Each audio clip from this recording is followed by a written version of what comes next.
जय हिंद दोस्तों। जैसा कि आपको मालूम होगा 21 सितंबर 2023 को गवर्नमेंट ऑफ इंडिया ने एक लेटर इशू किया था। इस लेटर को आप अब अपनी स्क्रीन पर देख सकते हैं। इस लेटर के तहत दो महत्वपूर्ण पॉलिसीज को चेंज किया गया था। नंबर एक, पेंशन एंटाइटलमेंट के रूल्स जैसे disability pension, war injury pension वगैरह, और नंबर दो, गाइड टू मेडिकल ऑफिसर्स। मैंने कुछ समय पहले नए रूल्स पर 3 वीडियो किए थे। अगर आपने वो वीडियो नहीं देखे हैं तो इस लिंक पर क्लिक करके देख सकते हैं। एक चीज जो मैंने उन वीडियोस में कवर नहीं की थी वो है मेडिकल बोर्ड्स का नया सिस्टम। नए पेंशन एंटाइटलमेंट रूल्स के तहत मेडिकल बोर्ड्स के सिस्टम में कुछ बदलाव किए गए। सभी सैनिकों के लिए नए नियमों को समझना बहुत जरूरी है। तो चलिए समझते हैं। मैंने इस वीडियो को 2 भागों में बांटा है। पार्ट 1 में मैं आपको बताऊंगा कि नए पेंशन रूल्स के अनुसार 3 इंपॉर्टेंट मेडिकल बोर्ड कौन कौन से हैं, और पार्ट 2 में बताऊंगा कि अगर आपको मेडिकल बोर्ड द्वारा इंपेयरमेंट या डिसेबिलिटी दी जाती है तो उसके बदले आपके लिए मोटी रकम लेना फायदेमंद है या पेंशन के बाद मंथली रिलीफ लेना।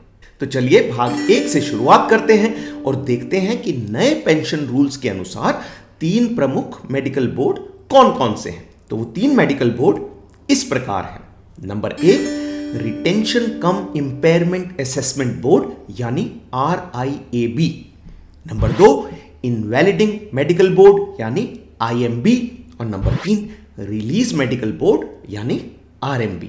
तो चलिए इन बोर्ड्स को एक एक करके समझते हैं, लेकिन उससे पहले मेरी ओर से एक रिक्वेस्ट। अगर आपको ये वीडियो पसंद आता है तो मेरे चैनल को सब्सक्राइब कीजिए और अपने दोस्तों के साथ शेयर कीजिए। सब्सक्राइब करने से मेरे वीडियो YouTube ऑटोमेटिकली आपके पास भेजता रहेगा। Thank you. ग्रेट। तो चलिए शुरुआत करते हैं RIAB यानी रिटेंशन कम इंपेयरमेंट असेसमेंट बोर्ड से। 21 सितंबर 2023 से पहले RIAB नाम की कोई चीज नहीं होती थी। इस बोर्ड को नए रूल्स के अंतर्गत इंट्रोड्यूस किया गया है। तो इस बोर्ड का काम क्या है? जैसा कि नाम से स्पष्ट है, RIAB 2 काम करेगा। नंबर 1, रिटेंशन असेसमेंट यानी RIAB ये निर्धारित करेगा कि सैनिक की मेडिकल कैटेगरी को मद्देनजर रखते हुए क्या उसे फौजी नौकरी में रिटेन करना है या इनवैलिड आउट करना है। इस बारे में एक बात बताना चाहूंगा कि मेरे पास डिसेबिलिटी पेंशन पर वीडियो के जवाब में बहुत से कमेंट आए हैं। बहुत से सैनिकों को चिंता है कि क्या RIAB होने का अर्थ है कि उन्हें इनवैलिड आउट कर दिया जाएगा। तो मैं बताना चाहूंगा कि ऐसा बिल्कुल भी नहीं है। इनवैलिड आउट करना एक बहुत ही एक्सट्रीम केस है जब मेडिकल बोर्ड के अनुसार सैनिक फौजी ड्यूटी करने में बिल्कुल समर्थ नहीं है। तो मेरा अनुमान है कि ज्यादातर केसेस में RIAB का फैसला होगा कि सैनिक को नौकरी में रिटेन किया जाए, यानी उसकी नौकरी जारी रहनी चाहिए। तो ये था RIAB का पहला काम यानी रिटेंशन असेसमेंट। और इस बोर्ड का दूसरा काम है इंपेयरमेंट असेसमेंट। इसका अर्थ है कि RIAB ये फैसला देगा कि मेडिकल प्रॉब्लम के कारण सैनिक को कितनी डिसेबिलिटी मिलनी चाहिए। नए रूल्स में डिसेबिलिटी को इंपेयरमेंट का नाम दिया गया है। दोनों सेम चीजें हैं। अंतर यह है कि अगर सैनिक को इनवैलिड आउट किया जाता है तो इसे डिसेबिलिटी कहा जाएगा और सैनिक को डिसेबिलिटी पेंशन मिलेगी। दूसरी ओर अगर सैनिक की नौकरी कंटिन्यू रहती है तो इसे इंपेयरमेंट कहा जाएगा। इस केस में जब सैनिक रिटायर होगा तो उसे इंपेयरमेंट रिलीफ मिलेगा। इन दोनों के अंतर को विस्तार से जानने के लिए आप एंटाइटलमेंट रूल्स 2023 पर मेरे 3 वीडियो देख सकते हैं। तो सार ये है कि RIAB 2 काम करेगा। ये डिसाइड करेगा कि सैनिक को नौकरी में रिटेन किया जाए या नहीं, और अगर रिटेन करना है तो उसे इंपेयरमेंट कितना मिलना चाहिए। तो ये तो हो गए काम। अब चलिए RIAB के प्रोसीजर को समझते हैं। इसे समझने के लिए हम एक सैनिक हवलदार गुरुंग के उदाहरण को लेंगे। तो RIAB के प्रोसीजर की 7 बातें जो आप सबके लिए जानना बहुत जरूरी है वो इस प्रकार है। नंबर 1, RIAB किया कब जाएगा? तो ये किया जाएगा जब हवलदार गुरुंग 4 साल तक लो मेडिकल कैटेगरी में कंटिन्यू रहे हैं। जैसे कि आप सब जानते हैं, रिक्लासिफिकेशन बोर्ड हर 2 साल के बाद होता है। तो कहने का अर्थ है कि अगर हवलदार गुरुंग 2 रिक्लासिफिकेशन के बोर्ड्स में लो मेडिकल कैटेगरी में कंटिन्यू रहते हैं तो उनका RIAB किया जाएगा। इसके अलावा एक केस में RIAB 4 साल से पहले भी किया जा सकता है, और वो है कि जब मेडिकल बोर्ड के अनुसार हवलदार गुरुंग की डिसेबिलिटी फाइनल स्टेज में पहुंच गई है और भविष्य में इसमें सुधार आने की संभावना नहीं है। तो मान लीजिए हवलदार गुरुंग का एक्सीडेंट हुआ, उसकी कमर में चोट लगी और वो लो मेडिकल कैटेगरी हो गया। 2 साल बाद जब वो मेडिकल बोर्ड के लिए गया तो डॉक्टर्स ने पाया कि अब उसकी कमर की कंडीशन में सुधार आने की कोई संभावना नहीं है। तो इस केस में उसका RIAB 4 साल से पहले भी किया जा सकता है। तो कहने का अर्थ यह है कि अगर आपका RIAB 4 साल से पहले हो रहा है तो भी टेंशन नहीं लेनी है। इसका अर्थ यह नहीं है कि आपको इनवैलिड आउट किया जा रहा है। अर्थ सिर्फ इतना है कि आपकी मेडिकल कंडीशन में सुधार आने की संभावना नहीं है। नंबर 2, अगर RIAB ये डिसीजन देता है कि हवलदार गुरुंग फौजी नौकरी करने में समर्थ नहीं है तो उसका इनवैलिडिंग मेडिकल बोर्ड यानी IMB होगा। IMB में नए रूल्स में कोई चेंज नहीं है, जैसे पहले होता था अब भी वैसे ही होगा। अगर गुरुंग को इनवैलिड आउट किया जाता है तो उसे डिसेबिलिटी पेंशन मिलेगी जैसे पहले मिलती थी। क्योंकि गुरुंग को इनवैलिड आउट किया जा रहा है, इससे कोई फर्क नहीं पड़ता कि उसकी डिसेबिलिटी कितनी है और नौकरी कितनी है। अगर उसकी इंजरी या बीमारी फौजी नौकरी के कारण हुई है उसे डिसेबिलिटी पेंशन मिलेगी। नंबर 3, दूसरी ओर अगर RIAB डिसीजन देता है कि गुरुंग की नौकरी कंटिन्यू रहनी चाहिए तो उसे एक ऑर्डर इशू किया जाएगा। इस ऑर्डर का नाम होगा रिटेंशन इन सर्विस ऑर्डर। इस ऑर्डर में लिखा रहेगा कि गुरुंग की नौकरी जारी रहेगी और उसे मेडिकल कैटेगरी के कारण कितना इंपेयरमेंट मिलेगा। नंबर 4, और ये नंबर 4 बहुत इंपॉर्टेंट है तो ध्यान से सुनिएगा। RIAB के द्वारा दी गई मेडिकल कैटेगरी को कहा जाएगा लो मेडिकल कैटेगरी ब्रैकेट में फॉर लाइफ। 2023 से पहले ऐसी कोई कैटेगरी नहीं होती थी। पहले खाली 2 ही कैटेगरीज होती थी, लो मेडिकल कैटेगरी टेम्परेरी और लो मेडिकल कैटेगरी परमानेंट। तो अब RIAB द्वारा दी गई कैटेगरी को कहेंगे लो मेडिकल कैटेगरी फॉर लाइफ। और इसका क्या अर्थ है?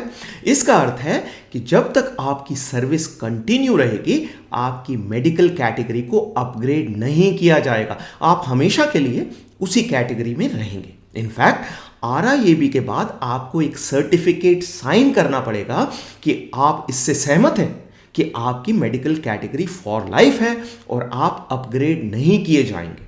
उस सर्टिफिकेट में यह भी लिखा जाएगा कि इस इंजरी के लिए आप भविष्य में यह भी क्लेम नहीं कर सकते कि फौजी नौकरी के कारण आपकी इंजरी बढ़ गई है और आपकी इंपेयरमेंट बढ़ाई जानी चाहिए। सार यह है कि एक बार RIAB हो गया और आपने सर्टिफिकेट साइन कर दिया तो यह डिसीजन फाइनल हो जाएगा कि आपकी मेडिकल कैटेगरी क्या है और उसके लिए आपको कितना इंपेयरमेंट मिलेगा। तो यह RIAB के प्रोसीजर का सबसे इंपॉर्टेंट पहलू है। अब आते हैं प्रोसीजर के नंबर 5 पॉइंट पर, जो है कि अगर आपको लगता है कि RIAB का डिसीजन ठीक नहीं है तो आप उस फैसले के खिलाफ 2 अपील कर सकते हैं। नंबर 6, RIAB द्वारा दी गई इंपेयरमेंट के आधार पर हवलदार गुरुंग को इंपेयरमेंट रिलीफ मिलेगा, लेकिन ऐसे 2 केसेस हो सकते हैं जब यह रिलीफ उसे नहीं मिलेगा। और वो 2 केसेस क्या हैं? केस नंबर 1, जब गुरुंग की इंजरी या बीमारी फौजी नौकरी के कारण नहीं हुई है, यानी वो एट्रीब्यूटेबल टू या एग्रेवेटेड बाय मिलिट्री सर्विस नहीं है। और दूसरा केस, जब बीमारी या इंजरी फौजी नौकरी के कारण तो हुई है लेकिन RIAB ने 20% से कम इंपेयरमेंट दिया है। इन 2 केसेस में इंपेयरमेंट तो मिलेगा लेकिन उसका आर्थिक बेनिफिट नहीं मिलेगा। और अंत में नंबर 7, अगर हवलदार गुरुंग का इंपेयरमेंट रिलीफ अप्रूव हो जाता है तो उसे 2 चॉइसेस मिलेंगे। पहली चॉइस ये है कि वो इंपेयरमेंट के बदले एक मोटी रकम ले सकता है और दूसरी चॉइस ये है कि वो रिटायरमेंट के बाद मंथली बेसिस पर इंपेयरमेंट रिलीफ ले सकता है। इस मोटी रकम को कहते हैं capitalised impairment relief. Capitalised impairment relief pension की कम्यूटेशन की तरह है। जैसे आप रिटायरमेंट के समय अपनी 50% तक पेंशन के बदले एक मोटी रकम ले सकते हैं, वैसे ही यहां आपको चॉइस दी जा रही है कि आप इंपेयरमेंट के बदले मोटी रकम लेना चाहते हैं या फिर अभी कुछ ना लेकर पेंशन के बाद हर महीने इंपेयरमेंट रिलीफ लेना चाहते हैं। लेकिन याद रखने वाली बात यह है कि आपने एक बार ये चॉइस कर ली तो इससे फाइनल माना जाएगा, और एक बार आपने ये मोटी रकम ले ली तो आपको पेंशन के बाद मंथली इंपेयरमेंट रिलीफ नहीं मिलेगा। तो आपको क्या चूज करना चाहिए, अभी कैलकुलेट करके बताऊंगा। लेकिन उससे पहले संक्षेप में रिलीज मेडिकल बोर्ड यानी आरएमबी पर नजर डालते हैं। आईएमबी की तरह आरएमबी में भी नए रूल्स के अंतर्गत कोई ज्यादा अंतर नहीं आया है। पहले की तरह सैनिकों का आरएमबी तब किया जाएगा जब वो पेंशन या डिस्चार्ज जा रहे हैं। एक बड़ा अंतर यह है कि अब आरएमबी के आधार पर अगर किसी सैनिक को टेम्परेरी या परमानेंट लो मेडिकल कैटेगरी दी जाती है तो वो डिसेबिलिटी पेंशन या इंपेयरमेंट रिलीफ का हकदार नहीं होगा। यानी नए रूल्स के अनुसार डिसेबिलिटी पेंशन या इंपेयरमेंट रिलीफ उन्हीं सैनिकों को मिलेंगे जिनका सर्विस के दौरान RIAB हो रखा है। तो ये था पार्ट 1। अब आते हैं पार्ट 2 पर और देखते हैं कि इंपेयरमेंट के बदले कैपिटलाइज्ड इंपेयरमेंट रिलीफ लेना फायदेमंद है या फिर रिटायरमेंट के बाद मंथली इंपेयरमेंट रिलीफ। तो चलिए कैलकुलेशन के लिए मैं एक गणित की नोटबुक खोलता हूं। मैंने इस नोटबुक का लिंक डिस्क्रिप्शन में भी डाल दिया है, अगर आप चाहें तो इसे डाउनलोड कर सकते हैं। इसमें हम हवलदार गुरुंग की कैलकुलेशन को देखेंगे। हवलदार गुरुंग का RIAB हुआ है। RIAB ने फैसला दिया है कि हवलदार गुरुंग की नौकरी जारी रहनी चाहिए।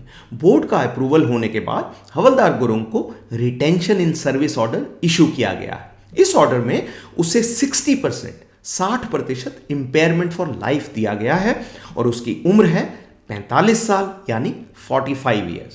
तो चलिए कैलकुलेशन को देखते हैं और उसके लिए ये आ गई मेरी गणित की नोटबुक आपके मोबाइल पर। तो इस पेज पर आप 3 टेबल्स देख सकते हैं। ऊपर की जो ग्रीन टेबल है उसमें हम इंपेयरमेंट रिलीफ को कैलकुलेट करेंगे। जो उसके नीचे ब्लू कलर की टेबल है उसमें हम कैपिटलाइज्ड इंपेयरमेंट रिलीफ कैलकुलेट करेंगे, और सबसे नीचे की जो येलो टेबल है उसमें हम ये डिसाइड करेंगे कि आपके लिए क्या लेना फायदेमंद है। तो चलिए इंपेयरमेंट रिलीफ से शुरुआत करते हैं। सबसे ऊपर मैंने लिखा है कि हवलदार गुरुंग की आज की डेट में जो टोटल पे है वो है 50,000 रुपए। इस पे में उसकी बेसिक पे, क्लासिफिकेशन अलाउंस, एक्स ग्रुप पे और मिलिट्री सर्विस पे सब कुछ शामिल है। इसी की बेसिस पे उसकी पेंशन या उसका इंपेयरमेंट रिलीफ कैलकुलेट किया जाएगा। तो आइए अब चलते हैं ग्रीन कलर की टेबल में और देखते हैं कि उसे इंपेयरमेंट रिलीफ कितना मिलेगा। तो उसमें सबसे ऊपर की जो लाइन है उसमें मैंने लिखा है इंपेयरमेंट रिलीफ फॉर 100% डिसेबिलिटी 30%। यानी नियम के अनुसार जब कोई भी सैनिक पेंशन या रिटायरमेंट जा रहा है तो उसे इंपेयरमेंट रिलीफ 30% ऑफ पे मिलेगा जब उसकी डिसेबिलिटी 100% है। तो ये आ गया पहली लाइन में।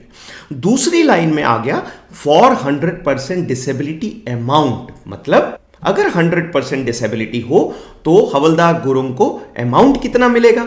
उसके लिए हमने उसकी टोटल पे यानी 50,000 रुपए को 30% से गुणा कर दिया और वो अमाउंट आ गया 15,000 रुपए। तो ये अमाउंट हवलदार गुरुंग को मिलता अगर उसकी डिसेबिलिटी होती 100%, पर उसकी डिसेबिलिटी है 60% यानी 60%। वो मैंने अगली लाइन में लिख दी है। और उसकी अगली लाइन में लिख दिया है डिसेबिलिटी ब्रॉड बैंडेड टू 75%। जैसे कि आपको मालूम है इंपेयरमेंट रिलीफ की कैलकुलेशन के लिए डिसेबिलिटी को ब्रॉड बैंड किया जाता है। ब्रॉड बैंड का अर्थ है कि अगर सैनिक की डिसेबिलिटी 20% और 50% के बीच है तो उस डिसेबिलिटी को माना जाता है 50%। अगर वो डिसेबिलिटी 50% से ऊपर है और 75% से कम है तो उस डिसेबिलिटी को माना जाएगा 75% यानी 75%। तो यहां पर क्योंकि हवलदार गुरुंग की डिसेबिलिटी 50% से ऊपर है और 75% से कम है तो उसकी डिसेबिलिटी को ब्रॉडबैंड कर दिया गया है 75%। और अंत में लास्ट लाइन में हवलदार गुरुंग के इंपेयरमेंट रिलीफ को निकालने के लिए हमने 15,000 को गुणा कर दिया है 75% से यानी ब्रॉडबैंडेड डिसेबिलिटी से, और वो अमाउंट आ गया 11,250 रुपए यानी 11,250 रुपीज। तो ये हो गया इंपेयरमेंट रिलीफ। अब आते हैं कैपिटलाइज्ड इंपेयरमेंट रिलीफ की कैलकुलेशन पर और नीचे ब्लू कलर की टेबल पर चलते हैं। और इसमें सबसे पहली लाइन में मैंने वही चीज लिखी है जो ऊपर की टेबल में लिखी थी, और वो है फॉर 100% डिसेबिलिटी 30%। उसके अगली लाइन है हवलदार गुरुंग की डिसेबिलिटी जो है 60%। अब एक इंपॉर्टेंट बात जो मैंने ब्लू कलर में हाईलाइट की है वो है नो ब्रॉड बेंडिंग, मतलब कैपिटलाइज्ड इंपेयरमेंट रिलीफ की कैलकुलेशन के लिए डिसेबिलिटी को ब्रॉड बैंड नहीं किया जाता है, यानी उसे 75% नहीं माना जाएगा। कैपिटलाइज्ड इंपेयरमेंट की कैलकुलेशन के लिए डिसेबिलिटी को 60% ही माना जाएगा। उसकी अगली लाइन है number of months in a year, जो कि हमें मालूम है 12 महीने होते हैं एक साल में। और सबसे लास्ट में आ गया कम्यूटेशन फैक्टर। अब जिन लोगों ने पेंशन कैलकुलेशन पर मेरे वीडियो देखे हैं उन्हें मालूम होगा कि कम्यूटेशन फैक्टर को एज के अनुसार निकाला जाता है कम्यूटेशन फैक्टर टेबल से, और कम्यूटेशन फैक्टर टेबल को आप अब अपनी स्क्रीन पर देख सकते हैं। इस टेबल में जैसे कि आप देख सकते हैं एक कॉलम में लिखा हुआ है एज और उसके सामने लिखा हुआ है कम्यूटेशन फैक्टर, और जैसा कि मैंने ग्रीन कलर में हाईलाइट किया है 45 इयर्स एज के सामने कम्यूटेशन फैक्टर है 8.996। तो हम अपनी गणित की नोटबुक पर वापस आते हैं और लास्ट लाइन में मैंने लिख दिया है कम्यूटेशन फैक्टर के सामने 8.996। और अब कैपिटलाइज्ड इंपेयरमेंट रिलीफ की कैलकुलेशन के लिए हमने इन सब को गुणा कर दिया है। किस किस को? टोटल पे यानी 50,000 रुपए, 30%, 60%, नंबर ऑफ मंथ्स और कम्यूटेशन फैक्टर, इन सब को गुणा करके जो अमाउंट आया है वो है 9,71,568 रुपीज, यानी 9,71,568 रुपए। अब आते हैं सबसे नीचे की टेबल पर, येलो कलर की टेबल पर। यहां मैंने लिख दिया है कि हवलदार गुरुंग को कैपिटलाइज्ड इंपेयरमेंट रिलीफ कितना मिलना है। हमने अभी कैलकुलेट किया 9,71,568 रुपीज, और अगर मंथली इंपेयरमेंट रिलीफ लेता है वो पेंशन जाने के बाद तो कितना मिलेगा? 11,250 रुपीज। अब लास्ट लाइन जो है नंबर ऑफ मंथ्स, इसका मतलब है कि अगर वो मोटी रकम लेता है तो उसे कितने महीने का इंपेयरमेंट रिलीफ मिल रहा है। तो उसके लिए हमने 971,568 को डिवाइड कर दिया है 11,250 से, और वो आ गया 86 मंथ्स, और 86 मंथ्स का मतलब है करीब करीब 7 साल। तो कहने का अर्थ है कि अगर हवलदार गुरुंग मोटी रकम लेता है कैपिटलाइज्ड इंपेयरमेंट रिलीफ के रूप में तो उसे केवल 7 साल का इंपेयरमेंट रिलीफ मिल रहा है। लेकिन ये पूरी उम्मीद है कि पेंशन जाने के बाद हवलदार गुरुंग की लाइफ करीब करीब 25 से 30 साल होगी। एक और इंपॉर्टेंट बात यह है कि ये आज की डेट में 7 साल आ रहा है, पर अगर हवलदार गुरुंग की नौकरी 3-4 साल और कंटिन्यू रहती है तो उसकी बेसिक पे 50,000 नहीं रहेगी, उसकी बेसिक पे काफी बढ़ जाएगी, जिसके हिसाब से उसकी पेंशन और उसका इंपेयरमेंट रिलीफ कैलकुलेट होंगे। तो इसलिए मेरा सुझाव है कि हवलदार गुरुंग को मोटी रकम के रूप में कैपिटलाइज्ड इंपेयरमेंट रिलीफ नहीं लेना चाहिए, बल्कि उसको ऑप्शन लेना चाहिए कि मैं रिटायरमेंट के बाद मंथली बेसिस पर इंपेयरमेंट रिलीफ लूंगा। ग्रेट, तो ये था आज का वीडियो। एंड करने से पहले 2 इंपॉर्टेंट बातें एक बार दोहरा देता हूं। नंबर 1, जब भी किसी सैनिक की लो मेडिकल कैटेगरी को 4 साल हो जाते हैं तो उसका RIAB किया जाएगा। RIAB द्वारा दी गई कैटेगरी फॉर लाइफ मानी जाएगी, यानी सैनिक को पूरी सर्विस के दौरान मेडिकली अपग्रेड नहीं किया जाएगा, और ना ही सैनिक ये क्लेम कर सकता है कि वो इंजरी या बीमारी फौजी नौकरी के कारण बढ़ गई है और इसलिए उसका इंपेयरमेंट रिलीफ भी बढ़ना चाहिए। और नंबर 2, जब RIAB से आपको इंपेयरमेंट मिलेगा तो आप उसके बदले एक मोटी रकम ले सकते हैं, इसे कहते हैं कैपिटलाइज्ड इंपेयरमेंट रिलीफ। लेकिन मेरा सुझाव है कि आपको कैपिटलाइज्ड इंपेयरमेंट रिलीफ नहीं लेना चाहिए, बल्कि रिटायरमेंट के बाद हर महीने इंपेयरमेंट रिलीफ लेना चाहिए। आज के लिए इतना ही। अगले वीडियो तक अपना ख्याल रखें और स्वस्थ रहें।